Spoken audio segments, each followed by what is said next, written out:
So guys, आज market में जो टेंशन हुई है, क्या इस टेंशन को हम क्रैश का नाम दे सकते हैं? ऑल्दो अगर हम प्रॉपर तरीके से मार्केट को समझे तो एक कंक्लूजन निकल कर के आता है कि मार्केट ने पिछले 6 महीनों के कंसोलिडेशन का ब्रेकआउट दिया नवंबर 2025 के महीने के अंदर। 6 महीने लगातार 2025 के मार्केट एक कंसोलिडेशन रेंज में चला है, जहां पर 79,800 से लेकर के 82,300 का कंसोलिडेशन था और नवंबर के महीने के अंदर ही ये कंसोलिडेशन ब्रेकआउट की तरफ गया। लेकिन अब टेंशंस बढ़ जाती है मार्केट में। आज की गिरावट जो है मार्केट के अंदर, ये कोई क्रैश नहीं है, ठीक है, ये कोई क्रैश नहीं है, लेकिन ये क्रैश की तरफ कन्वर्ट हो सकती है। अब क्रैश का नाम सुनते ही ना एक रिटेल इन्वेस्टर बहुत डर जाता है। वो कहता है कि भैया क्रैश मतलब एग्जिट, मार्केट में से एग्जिट, पोर्टफोलियो में से एग्जिट, सब खत्म हो जाएगा, सब बर्बाद हो जाएगा। एक चीज होती है, उसको हम कहते हैं एक्यूमुलेशन। चार्ट्स अच्छे से रीड करो। अगर आप पहली बार चैनल पर आए हो, I am NISM certified. Market crash ये पूरे साल चलता रहता है सोशल मीडिया पे कि मार्केट क्रैश हो गया, मार्केट क्रैश हो जाएगा, मार्केट क्रैश होगा ही होगा, देखो मैंने कहा था मार्केट क्रैश होगा। इस तरह की चीजें ना हमेशा टेंशन देती है। लोग क्या करते हैं, इस तरह की चीजें सुनकर के 50-50% के लॉसेस बुक करना शुरू कर देते हैं। कहते हैं दे भैया लॉस हो गया मार्केट के अंदर, ऑपरेटर गेम होता है ये सब। हमेशा आप स्ट्रैटेजी पहले सोचो। आप एक क्रैश के अंदर आ चुके हो, मान लेते हैं फॉर एग्जांपल आप एक क्रैश में आ चुके हो, मार्केट के अंदर क्रैश है, ऑलरेडी आप 50% के लॉस पे थे आपके पोर्टफोलियो के अंदर, 20% मार्केट और गिर जाता है, आप 70% नुकसान पे आ जाते हो, तो क्या आप 70% बुक कर दोगे? एक ना समझ इन्वेस्टर ही 70% बुक करेगा। एक समझदार इन्वेस्टर ना 70% कभी बुक नहीं करेगा। वो उसको एक अपॉर्चुनिटी समझेगा। वो कहेगा 30% ही तो मेरे पास बचा है, मतलब कि मुझे मार्केट को ना सिर्फ 30% ही संभालना है, 70% तो मार्केट अपने आप संभाल लेगा। जो गिरा दिया है वो मार्केट अपने आप देखेगा। भैया मुझे सिर्फ 30% देखना है। जब आप ये पूरा फंडा समझ जाओगे ना, ये सोशल मीडिया का जो हवा होता है ना कि भैया मार्केट क्रैश, देखो मैंने कहा था मार्केट क्रैश हो जाएगा, देखो मार्केट क्रैश हो जाएगा अगले साल के अंदर, ये खत्म हो जाएगी उस दिन आपके दिमाग से टेंशन। अब समझते हैं आपकी खबरों को। पहली बार चैनल पर आए हो, सब्सक्राइब जरूर कर देना। NISM 7 certified. खबरों पर आते हैं। आज मार्केट में गिरावट, निफ्टी फेल हो गया 26,000 को होल्ड करने में। 6 दिन की रैली मार्केट के अंदर थी, नहीं थी भैया। 6 दिन से मार्केट बढ़ नहीं रहा था, बिल्कुल भी नहीं बढ़ रहा था। क्यों नहीं बढ़ रहा था ये तो बता रहे हैं हमको कि मार्केट 6 दिन से बढ़ रहा था। अभी समझेंगे सेंसेक्स पे उसको, ठीक है।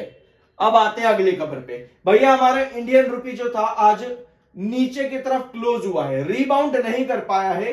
ट्रेड्स बाउंड आज के दिन देखने को मिले, जिसकी वजह से हमारा INR जो है वो नीचे आ गया, ठीक है, यानी कि डॉलर स्ट्रांग हो गया। बस सिंपल सी बात यही है। अब हमारी आ रही है US फेडरल रेट कट की मीटिंग। जोरोम पोवेल, यही नाम है ना इनका, बहुत सुन रहे होगे आप रेगुलर बेसिस पर पिछले 2-3 सालों के अंदर से, क्योंकि सोशल मीडिया बहुत ज्यादा एक्टिव है मार्केट को गिराने के लिए। हर समय हर किसी को चाहिए 2020 का वो क्रैश वापस से आ जाए, 2008 का वो क्रैश वापस से आ जाए, ताकि मैं मार्केट में अच्छी एंट्री कर सकूं। 9 से 10 नवंबर के बीच हो सकती है फेडरल मीटिंग USA की, जहां पर USA अपनी इकोनॉमिक डाटा शो करता है, अपनी इन्फ्लेशन का डाटा शो करता है। US शो करता है कि हमारे देश में कितनी अनएम्प्लॉयमेंट और कितनी इंप्लॉयमेंट बढ़ रही है। उसके अकॉर्डिंग USA अपना रेट कट डिसाइड करता है। अब सबसे बड़ी टेंशन मार्केट के अंदर यही है कि USA अपने देश के लोगों के लिए क्या करेगा। समझ रहे हो इस चीज को? ये सटार है, मैं सटार मारना चाह रहा हूं, ठीक है, कि US अपने देश के लिए क्या कर रहा है। इसके लिए वजह से पूरी दुनिया इंपैक्ट हो जाती है कि अमेरिका क्या करेगा। ऑफ कोर्स भैया, जिसका पैसा सबसे बड़ा सबसे पावरफुल भी वही रहेगा ना। तो ये सटार भी है एक तरह से, और एक तरह से कमजोरी भी है, क्योंकि अमेरिका क्या कहता था ना कुछ तो अब हमको ये टेंशन लेनी है कि रेट कट कैसा आएगा। अक्टूबर में टेंशन थी रेट कट की, अब दिसंबर 9-10 तारीख दिसंबर की, यानी कि आने वाले 20 दिन, लगभग 20 से 22 दिन हम टेंशन के माहौल में रहे क्या? जी नहीं भैया, बिल्कुल भी नहीं। एक लॉन्ग टर्म इन्वेस्टर क्या करता है इन चीजों के बीच में? आपके पास नेगेटिव न्यूज है, मार्केट में हर तरफ बेयरिश है, सब कुछ खराब नजर आ रहा है। आप क्या करते हो? होल्ड करते हो अपने आप को कि भैया 20 दिन में रुक जाता हूं शांति से। 20 दिन बाद देखूंगा कहिए कि भैया मार्केट क्या दिखा रहा है। क्योंकि अगर मार्केट ने आप कहोगे कि भैया 20 दिन के बीच में कुछ पॉजिटिव न्यूज आ गई और मार्केट भाग गया, तो फिर क्या करेंगे? अरे भैया आपके हाथ से तब तक कुछ नहीं खो रहा जब तक आप कुछ डालो ना। मार्केट आपसे तब तक कुछ नहीं लेगा और ना ही आपको तब तक कुछ देगा जब तक आप मार्केट में कुछ डालोगे नहीं। तो जो आया उसमें खुश रहो, जो नहीं मिला उसका दुख किस बात का बनाना। तो बेटर ये है ना कि जो हमारा लेजर बचा हमारे हाथ में, उसको हम सही अपॉर्चुनिटी पर जाकर के एंटर करें। एक बार वो सही अपॉर्चुनिटी मार्केट के अंदर क्रिएट हो जाए, तब अपने आप के बारे में सोचो आप लोग, ठीक है। अब एक चीज और यहां पर नोट करो, US trade deal, reciprocal tariff, America India की ट्रेड डील जो है वो फाइनलाइज हो सकती है बहुत जल्द। ये गवर्नमेंट ऑफिशियल्स की तरफ से स्टेटमेंट है।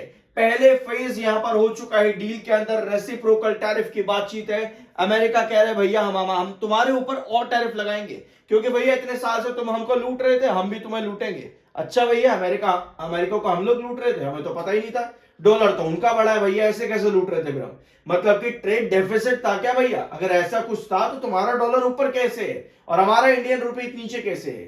तो भैया ये टेंशन अमेरिका की बनाई हुई है। अमेरिका खुद ही दुनिया को उलझाने में फंसा रहता है।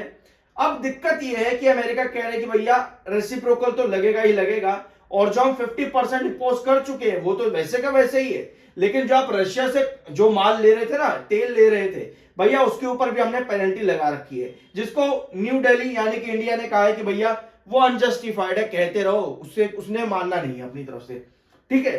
तो अब ये देखना है हमको कि 2025 के आखिर में जाते जाते जो आपकी ये ट्रेड डील फाइनलाइज होगी ना, 2025 के आखिर तक हो सकती है ये। Give me 1 second. So right now they don't love me, but ठीक है, ये डोनाल्ड ट्रंप ही होगा पक्का ये, तो ठीक है। नेगोशिएशन, ब्रॉडर ट्रेड नेगोशिएशन जो है इन टर्म्स में making a deal, a much different deal than we had in the past. हमेशा की तरह की हम एक डील बना रहे हैं और बहुत अच्छी डील होगी जो पहले आज तक नहीं हुई है। मतलब कि टैरिफ और लगा देगा भैया, इस पर भरोसा नहीं कर सकते। तो इसका भी अभी आप वेट करो, कह रहे हैं अभी न्यूज ये है कि 2025 के आखिर तक ये जो ट्रेड डील है इंडिया यूएस की, ये फाइनलाइज हो सकती है।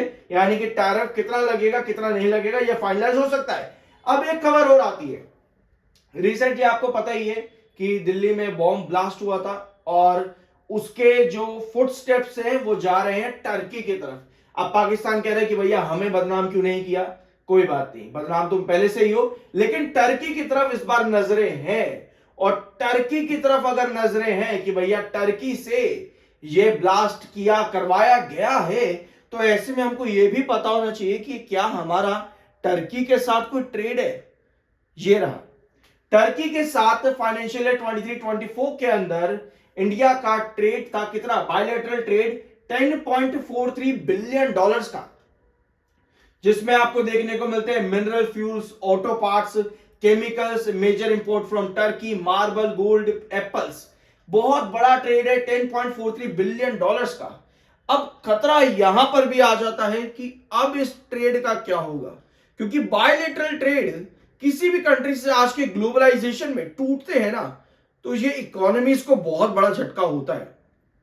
तो अब ये देखना है कि हमारे पास नए ऑप्शन क्या आते, क्योंकि टेंशन भैया कोई देश हमको आज की डेट में देगा तो भैया हम चुप तो रहेंगे नहीं, हम उस पर एक्शन लेंगे। चाहे वो एक्शन सॉफ्ट हो या हार्ड हो, एक्शन तो लेना पड़ेगा। चाहे टर्की हो चाहे पाकिस्तान हो, एक्शन तो लेना पड़ेगा। अब एक्शन किस तरह का होता है ये देखना रहेगा, बट जो भी एक्शन होता है ग्लोबलाइजेशन के अंदर नेगेटिव एनिमीज के बीच में हमेशा ट्रेड पहले इंपैक्ट होते हैं। तो 10.43 बिलियन डॉलर का ये ट्रेड टर्की के साथ में इंपैक्ट होता है, तो इंडिया को नए ऑप्शन ढूंढने पड़ेंगे।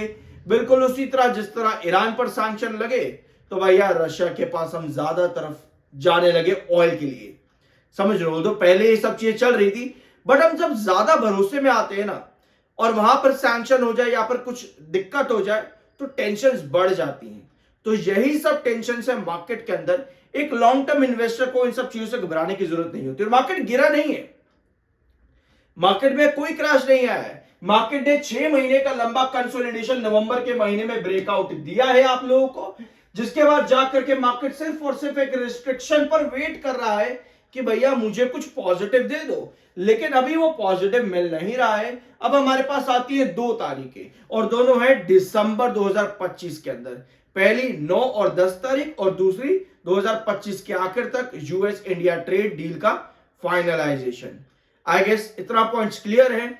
एक लॉन्ग टर्म इन्वेस्टर की जिंदगी के अंदर ना इस तरह की टेंशंस हजारों बार आती हैं, ठीक है, बट एक लॉन्ग टर्म को हमेशा ये पता होना चाहिए कि उसका चार्ट क्या बता रहा है। क्या उसका चार्ट बता रहा है कि भैया एग्जिट कर दे मुझको, या उसका चार्ट बता रहा है कि भैया मैं फाइनेंशियली और फंडामेंटली स्ट्रांग हूं, मुझे ना क्या करियो, थोड़ा देख ले, थोड़ा रुक जा, तू पहले ही नुकसान के अंदर है 20% के, मुझे ऐसे जाने मत दे, तू वेट कर, मुझे और थोड़ा, अगर मैं गिरता भी हूं ना, तू अपने पास ना बचा करके रख। जैसे ही भैया मैं गिरना चालू कर दूं, तू मेरे पास आ जाइयो, सब कुछ पॉजिटिव अपने आसपास देख करके, फिर मैं तेरे साथ वापस से चलूंगा। ये आपका चार्ट आपको बताता है, बस जरूरत है उस तरीके के कान ला करके सुनने की। बात थोड़ी बेवकूफों वाली लगेगी, बट ये सच्चाई है। I am NISM certified, subscribe जरूर कर देना। मिलता है अगले वीडियो में।